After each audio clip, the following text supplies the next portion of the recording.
All right, a week ago, we were talking about Russia losing some spots of Ukraine that they had taken early in the war. Now the Kremlin is unleashing a series of these deadly strikes on a number of cities, the capital city of Kyiv. It was just a week ago I was talking with a teacher who teaches at the university in Kyiv. She was preparing for the imminent threat from Putin with nuclear weapons. Joining me now is retired Lieutenant General Richard Newton. He was the Vice Chief of Staff for the Air Force General.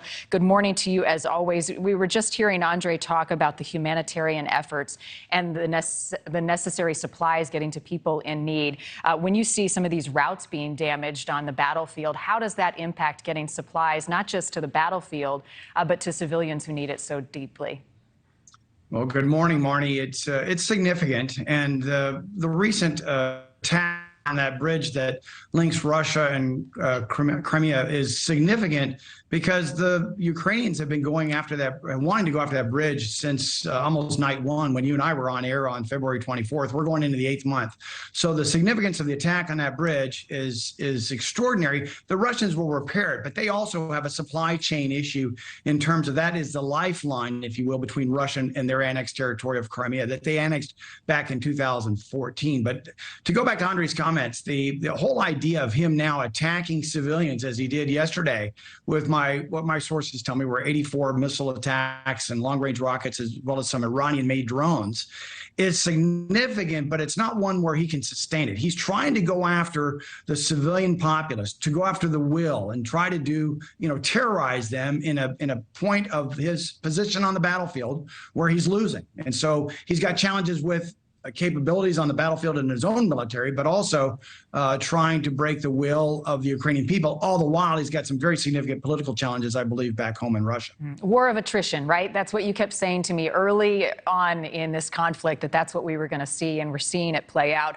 There was a senior British spy chief. He told the Financial Times that Putin's forces are running out of weapons as well. How does that impact the Russian strategy if they are running out of areas and people to ask for support and help?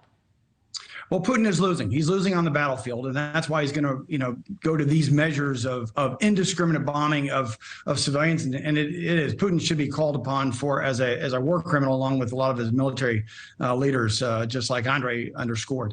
But the fact that he operationally cannot sustain any type of momentum, much less try to hold back what now has significantly tilted in the favor offensively on the battlefield with the Ukrainian forces. And so we're going to find him doing these, again, terrorized attacks. I believe the next steps that you'll see is he'll still go after indiscriminately civilian targets, but he's also going to go after energy infrastructure because winter's coming up, and he's going to try to now take away the energy supply or a modicum of the supply to keep the homes warm there in the Ukrainian cities and out in the fields. That's not going to happen either, because I believe what you'll find Europe and certainly the Biden administration trying to do, not only providing operational capability, military capabilities, but also energy supplies as well. General, we keep hearing that the winter will be daunting for forces on both sides of this war. How so? And talk about the challenges of the battlefield when the temperatures dip so cold, not just on the men out there fighting, but also the equipment and the weaponry. Well, I believe this is in the favor of the Ukrainians because they're fighting on their home turf, and also Putin is out of soldiers. He's now he's being forced to mobilize up to 300,000 of reservists to now fight in a very high-tech, but also a highly volatile battlefield, and that's going to be in favor of the Ukrainians because, again, Putin is out of people. He's going to be out of ammunition and supplies himself, and so you're going to find the Ukrainians dug in on their home turf, but not necessarily dug in. They're going to be dug in, but they're going to be on the offensive and looking to, again, force Russia out of not only the contested areas, but all of Ukraine, both in the east as well as the south.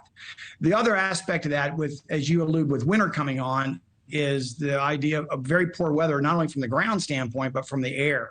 And so Putin will be further limited in being able to bring to bear his air capabilities, which has been a very slight modicum of success to date. And so that'll be significant. And I think what we'll see in the springtime, if not sooner, this measure of strength that you're seeing on the battlefield and the support that Zelensky is getting from not only the Biden administration, but also Europe and NATO is going to play heavily against Putin and his calculus. 8 months in, Ukraine's resilience on display day after day. Lieutenant General Richard Newton, always a pleasure. Good morning, Marni. Thank you. Thank you for watching. Go to newsnationnow.com to find News Nation on your television provider. And don't forget to click the red subscribe button below to get more of News Nation's fact-driven, unbiased coverage.